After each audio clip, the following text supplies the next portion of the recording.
Dili na mudawat og COVID-19 patients sa mga private hospitals sa Davao City.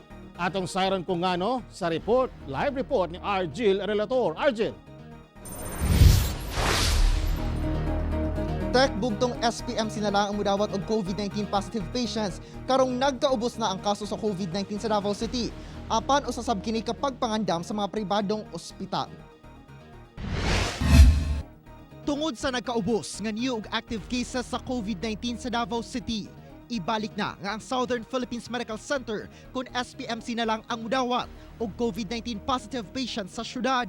I understand na meeting ang mga hospitals and there are less COVID-19 cases karon sa mga private hospitals. So ang ilahang arrangement karon is they will switch back to SPMC as the only COVID-19 hospital diri sa ato sa Davao City. So tanan COVID-19 patients will go to SPMC.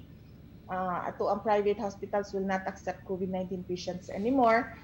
Gihimo kini aron makapangandam ang private hospitals ug galing dunay surge sa COVID-19 cases nga mahitabo. Diha pa sila mudawat og balik og COVID-19 patients.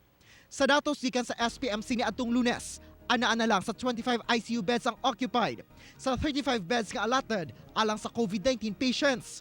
Samtang, ana lang sa 161 ward beds ang occupied, sa 362 beds nga gitagana. Ang mga frontliners taas gapon ang moral ang sa pagkuan kay kabalo naman sila ang sound pag sagan po sa pag-prevent pero nagapit tay mga na-admit na mga frontliners. So as of today natay 9. Ginapaspasan na ang paghuman sa Los Amigos ug Broken Shore Molecular Laboratories aron maka-operate na alang sa pagpakusog sa testing sa siyudad.